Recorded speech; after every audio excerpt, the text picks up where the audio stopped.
নমস্কার, শুভ সকাল। আমি সকাল সকাল আমার একটা রান্নার ছোট্ট ব্লগ নিয়ে আসি হাজির। তো দেখতেই পাচ্ছ আমার হাতে যে সাদা সাদা কচু, এটা হলো মান কচু। এই কচু দিয়ে আজ রান্না হবে জ্যান্ত তেলাপিয়া মাছের ঝোল।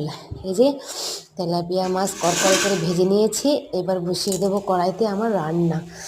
তো বসিয়ে দিলাম, কচুগুলো গরম তেলের মধ্যে ছেড়ে দিয়ে একটু নাড়াচাড়া করে এরপরে দেবো হলুদ।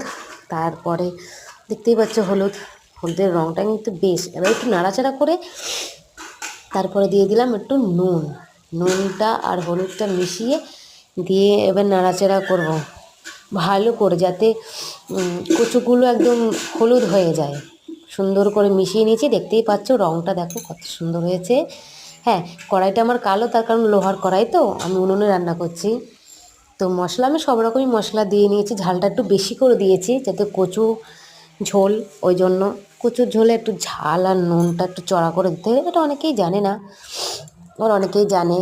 দিয়ে কষে আমি জল দিয়ে দিয়েছি। এই যে ঝোলটা দেখতে পাচ্ছ আমার লাল টকটকে হয়েছে কালার, খুব সুন্দর কালার হয়েছে। তো এখানে রাখা আছে কপি, ফুলকপি কুচি। আমি ফুলকপি দিয়ে ভাজা করব, একটু অন্য স্টাইলে করব। আর এটা দেখতে পাচ্ছ এখানে রাখা আছে চিকেনগুলো আমি কুচিয়ে নিয়েছি। আর এই চিকেন কুচিয়ে নিয়ে সব রকম মশলা দিয়ে তো রেডি করব। আর এখানে আমার মাছের ঝোলটা কমপ্লিট হয়ে গেছে, একদম গরম গরম ধোঁয়া বেরোচ্ছে, দেখতেই পাচ্ছ।